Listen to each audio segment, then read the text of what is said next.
warahmatullahi wabarakatuh. Waalaikumsalam warahmatullahi wabarakatuh. Pertama-tama marilah kita panjatkan puji dan syukur kehadirat Allah Subhanahu wa taala atas berkah rahmat hidayah hingga dapat berkumpul di tempat ini dalam keadaan sehat walafiat. Saya selaku moderator dan rekan-rekan saya akan menyampaikan apa itu Pancasila sebagai paradigma pembangunan Poleks Antam dan pengembangan IPTEK. Pengertian paradigma. Istilah paradigma dalam dunia ilmu pengetahuan dikembangkan oleh Thomas S. Han dalam bukunya The Structure of Scientific Revolution. Secara epistemologis, paradigma diartikan sebagai asumsi-asumsi dasar dan asumsi-asumsi teoritis yang umum atau merupakan sumber nilai. Dengan demikian, maka paradigma merupakan sumber umum metode yang diterapkan dalam ilmu pengetahuan sehingga sangat menentukan sifat, diri, dan karakter ilmu pengetahuan itu sendiri. Paradigma dapat diartikan sebagai kebutuhan konseptual yang syarat dengan muatan ajaran teori, dalil, bahkan juga pandangan hidup untuk dijadikan dasar dan arah pengembangan dari segala hal. Dalam istilah ilmiah, paradigma kemudian berkembang dalam berbagai bidang kehidupan manusia dan ilmu pengetahuan lain, misalnya politik, hukum, ekonomi, budaya, serta bidang-bidang lainnya. Istilah paradigma kemudian berkembang menjadi terminologi yang mengandung konotasi, pengertian, sumber nilai, pola pikir, orientasi, dasar, sumber asas, serta arah dan tujuan dari suatu perkembangan, perubahan, serta proses pembangunan. Pancasila sebagai paradigma di bidang politik sangat berperan penting dalam peningkatan harkat dan martabat manusia. Karena sistem politik negara harus berdasarkan hak dasar kemanusiaan atau yang lebih dikenal dengan hak asasi manusia. Pembangunan politik harus dapat peningkatan harkat martabat manusia. Sistem politik Indonesia yang bertolak dari manusia sebagai subjek harus mampu menempatkan kekuasaan tertinggi pada rakyat.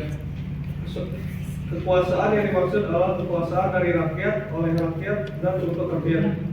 Sistem politik Indonesia yang sesuai Pancasila sebagai paradigma adalah sistem politik demokrasi, bukan otoriter. Pancasila sebagai paradigma dalam pembangunan ekonomi. Sesuai dengan paradigma Pancasila dalam pembangunan ekonomi, sistem ekonomi harus mendasarkan pada moralitas, ketuhanan, dan kemanusiaan. Hal itu bertujuan untuk mensejahterakan rakyat secara keseluruhan. Pengembangan ekonomi harus mampu menghindarkan diri dari monopoli serta persaingan bebas yang nantinya akan memberikan keuntungan besar pada pihak-pihak yang kuat dalam bidang ekonomi. Selanjutnya akan dipaparkan oleh rekan-rekan saya.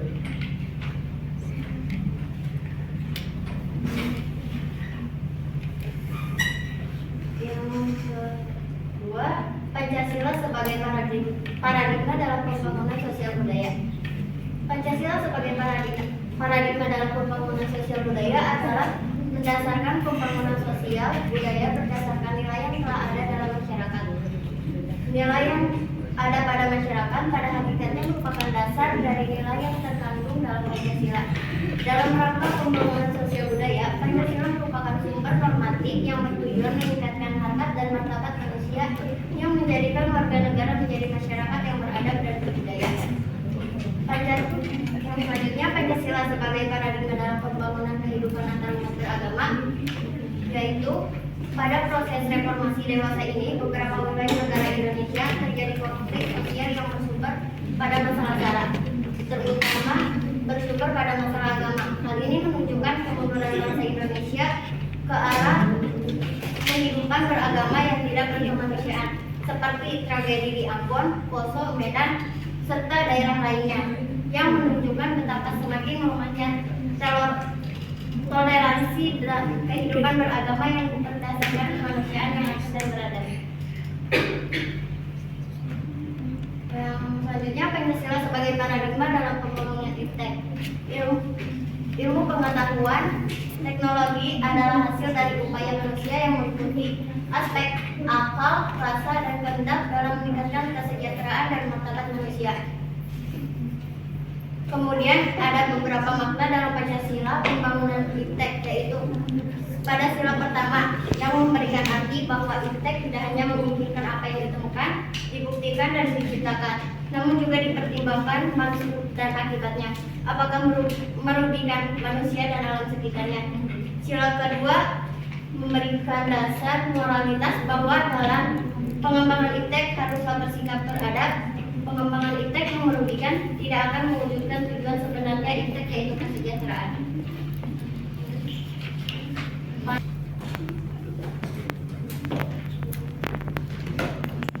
Di sini saya akan membacakan tentang macam-macam dari aktualisasi Pancasila. Pancasila juga sebagai dasar filsafat negara, pandangan hidup bangsa, serta ideologi bangsa dan negara. Bukanlah hanya merupakan rangkaian kata-kata yang indah, namun harus diwujudkan dan diaktualisasikan dalam berbagai bidang dalam kehidupan masyarakat, berbangsa dan bernegara. Aktualisasi Pancasila dapat dibedakan atas dua macam, yaitu aktualisasi objektif dan subjektif. Yang pertama, aktualisasi Pancasila objektif.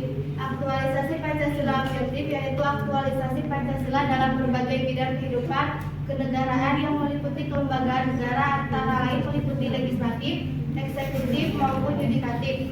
Selain itu juga meliputi bidang-bidang aktualisasi lainnya seperti politik, ekonomi, hukum, terutama dalam penjabaran ke dalam undang-undang GBHN, pertahanan keamanan, pendidikan maupun bidang kenegaraan lainnya. Untuk selanjutnya, aktualisasi Pancasila subjektif. Aktualisasi Pancasila subjektif adalah aktualisasi Pancasila pada setiap individu, terutama dalam aspek moral, dalam kaitannya dengan hidup negara dan bermasyarakat. Aktualisasi yang subjektif tersebut tidak terkecuali baik warga negara biasa, aparat penyelenggara. Dan pemaparan materi dari kami, dan barangkali ada yang mau bertanya, silakan. Saya kan tadi ada sistem politik di Indonesia berdasarkan demokrasi, bukan otoriter. Nah, kenapa Indonesia milih sistem demokrasi bukan otoriter? Jadi jelasin tuh kelebihan sistem otoriter, demokrasi, kekurangan, kelebihan gitu.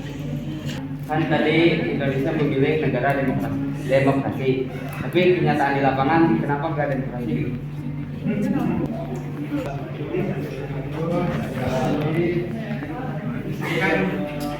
Diizinkan silakan. Nama siapa nama? Aldi, Pak. Aldi.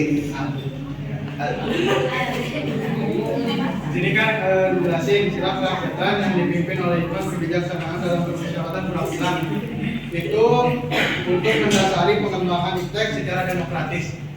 Nah, itu pengembangan IPTEK secara demokratis itu gimana? Terus contohnya apa?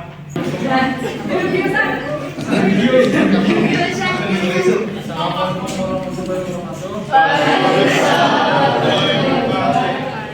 Nama saya Yusuf Santika. Saya pemenang kelompok 10. Dan di sini juga ada transsendensialisasi, yaitu meningkatkan derajat kemerdekaan manusia. Nah, contoh meningkatkan kemerdekaan manusia itu seperti apa? Pertanyaan dari rekan-rekan kita bertanya. Yang pertama akan dijawab oleh Sa. Indah, izin jawab. Kenapa Indonesia memilih sistem demokrasi bukan otoriter, dan jelaskan juga kekurangan dan kelebihan sistem tersebut. Karena demokrasi menjadi pilihan sistem pemerintah terbaik yang dapat mengakomodasikan beragamnya kepentingan dan aspirasi masyarakat. Adapun kelebihannya yaitu satu, sedikit peluang revolusi, yang kedua pemerintahan stabil, yang ketiga berdasarkan opini publik. Kekurangannya yaitu penyalahgunaan waktu dan dana publik. Yang kedua, demokrasi adalah pemerintahan orang kaya. Yang ketiga adalah pengaruh buruk dari partai politik.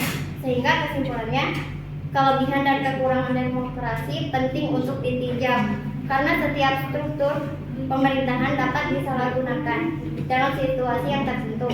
Kita harus memastikan bahwa terdapat cukup checks dan balance dalam sistem ini untuk melindungi semua orang, bukan kelas elit yang Di sini saya akan menjawab pertanyaan